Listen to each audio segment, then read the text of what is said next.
Most people's favorite holiday is Halloween. But how many of you know where this spooky holiday originated from?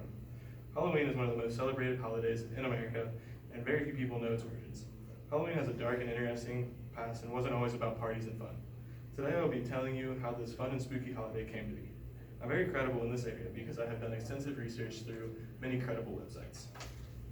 So today I will be discussing the history of Halloween and how it came about in America, as well as the history of behind why we go trick-or-treating. One of most America's celebrated holidays has a dark and spooky past and wasn't always about fun and parties. This is how it all began. As all of you know, Halloween was celebrated on the last day of October. The reason for this was because around 2,000 years ago, the Celtic people celebrated their New Year's Eve on this day.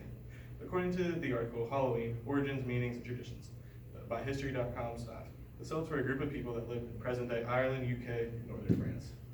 As highlighted in the yellow, you can see where all the Celtic people lived. In the same History.com article, it states October 31st marked the end of summer and the harvest and the beginning of a dark and cold winter, which is often associated with human death.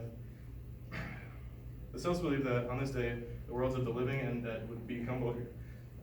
They would throw a huge celebration called Samhain, and to please and scare off ghosts and spirits. Samhain was celebrated every October 31st, and according to the editors of Encyclopedia Britannica, the Celts would celebrate this event by lighting fires such as this on hilltops to frighten away evil spirits. In the same article, it also states that people would often wear masks and disguises to hide their identities from spirits that were thought to be present.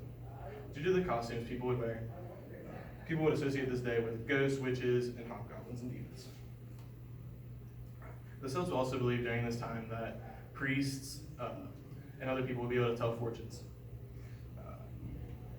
For many people, the predictions and fortunes that were told were comforting during this dark and cold winter. Now that I've discussed some of the history behind Halloween, I'll discuss how it became migrated to America.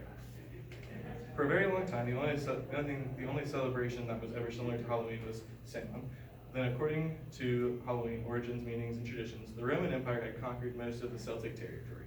Around 43 AD, once this area had been conquered by the Romans, they combined two of their own festivals to the Celtic culture.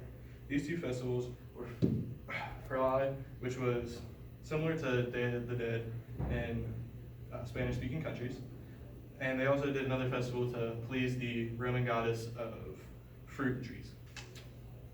According to an article written by the Encyclopedia Britannica editors, during this time of American colonization and Protestant reform, the Reformation essentially put an end to all religious and widely celebrated holidays among them, even though it was still widely celebrated in Great Britain.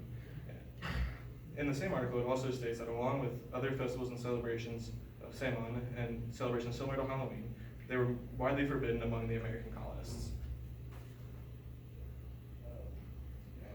After a point in which these celebrations were forbidden, they began to show up again around the 1800s. Around this time, American colonists began to develop festivals that were similar to the harvest and Samhain. According to Halloween, Origins, Meanings, and Traditions, the beliefs and customs of different European ethnic groups and Native Americans mashed together and created a distinct version of Samhain, and everything began to emerge. According to the History.com staff, the first type of celebrations were known as play parties. These, which were public events held to celebrate the harvest. Neighbors would share stories of the dead, telling each other fortunes and dance and sing. Around the mid-19th century, a large influx of Irish immigrants came over due to the potato famine, and with them came their customs of Samhain. Many of the Irish immigrants that came were fleeing from the potato famine. With them came their autumn celebrations and customs. In the second half of the 19th century, with all the new immigrants, they helped spread the celebration and create a similar holiday known to be as Halloween. With this new widespread holiday, many new things came around. Now there were festive parties and decorations, fun and playful costumes, and every child's favorite thing to do, going trick-or-treating. Now that I've discussed how Halloween transformed in America, I will now talk about how the history and why we go trick-or-treating. The first sign of trick-or-treating was during the Middle Ages. According to the article, The History of Trick-or-Treating by History.com editors, it states that in the later centuries of the Samhain, the Celts would sometimes dress up as ghosts, demons, and other malevolent creatures going around and performing antics in exchange for food and drink. This custom was known as mumming. In the same article by History.com staff, it said that in the late 9th century, poor people would go around to the houses of wealthy families and receive pastries called soul cakes in exchange for a promise to pray for the homeowner's dead relatives. Known as souling, the practice was later taken up by children who would go from door to door, assuming and asking for gifts such as food, money, and ale.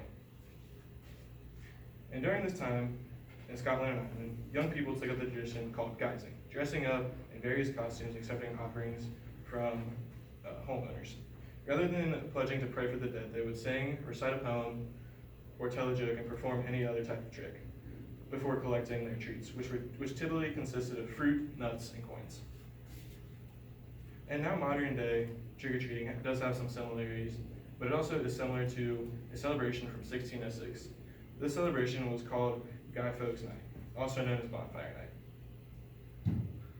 This was a celebration for a man named Guy Fawkes who was executed for an attempt to blow up the Parliament building in Great Britain.